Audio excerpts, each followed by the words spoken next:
Hello friends, welcome to my channel stories of India और मैं हूं प्रीति।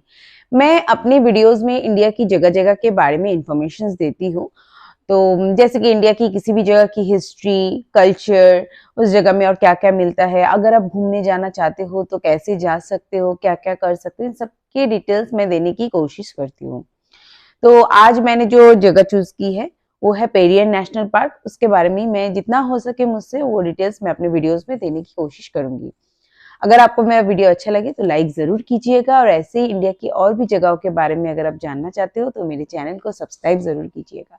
चलिए शुरू करते हैं पेरियर नेशनल पार्क के बारे में। पेरियर नेशनल पार्क जो है इंडिया के साउथ में जो केरला स्टेट है उसके इदुक्की और पठानमथिट्टा जो डिस्ट्रिक्ट है, ये डिस्ट्रिक्ट में आता है। ये Periyar national park and wild life sanctuary है और ये एक प्रोटेक्टेड एरिया है। ये मेनली एलिफेंट और टाइगर रिजर्व के लिए फेमस है। ये जो प्रोटेक्टेड एरिया है ये टोटली 925 स्क्वायर किलोमीटर का है, जिसमें से 305 स्क्वायर किलोमीटर को पेरियर नेशनल पार्क डिक्लेयर किया गया था 1982 में।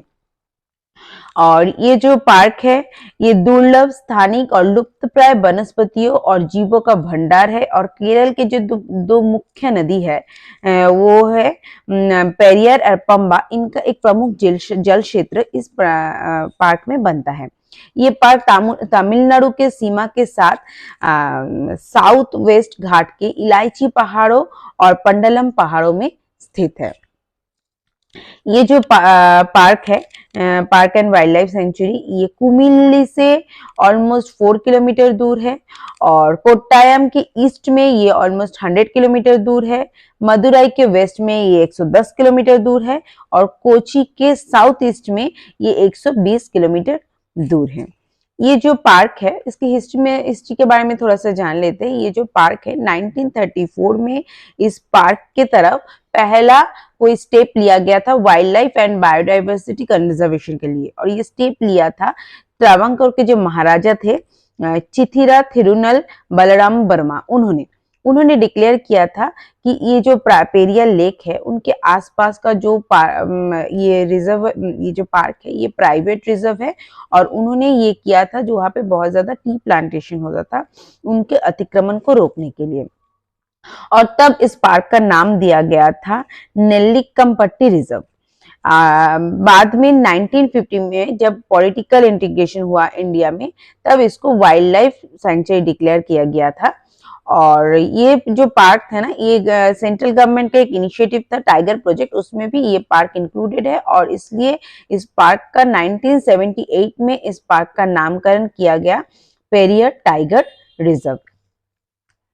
और अब जानते हैं इसके लोकेशन के बारे में। ये जो पेरियर नेशनल पार्क है ये इलायची पहाड़ों के जो पहाड़ी क्षेत्र के बीच में ही है। और इसके नॉर्थ में जो सीमा है बल्लीमलाई तक अंतरराज्यीय सीमा में मैडगनम के निकटतम बिंदु से शुरू होती है। और ईस्ट में सीमा जो है ये बेल्लीमलाई से कल्लीमलाई चोटी तक अंतरराज्यीय सीमा के अनुसरण करती है। ये 1700 मीटर से अधिक की पर्वत श्रृंखलाओं से घिरा हुआ है। 5600 फीट ऊंचाई पर है ये।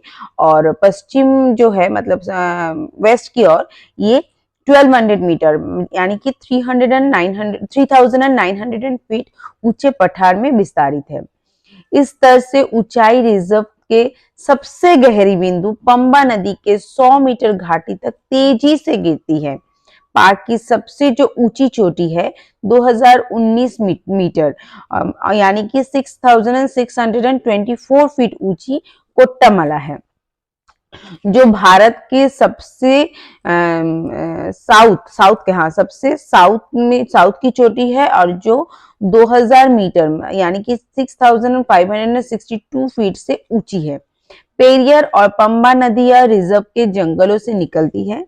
दोनों लापरा में पार्क के भीतर अन्य जो प्रमुख चोटियां है पचायरमला, वेल्लीमला, सुंदरमला, चौकमपेट्टी माला और करीमाला है। स्थलाकृति में खड़ी और घुमावदार पहाड़ियों है जो घने जंगलों से युक्त है। ये जो नेशनल पार्क है ये पेरियर झील से घिरा हुआ है जो 31 किलोमीटर स्क्वायर का एक जलाशय है जिसका निर्माण किया गया था 1895 में मुल्लापेरियार बांध के निर्माण के दौरान।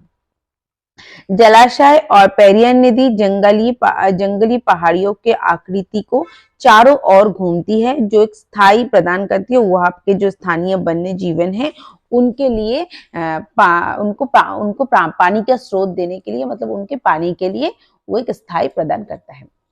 तो ये तो था पेरियार नेशनल पार्क का हिस्ट्री एंड उनके उसका जो लेआउट है उसके बारे में।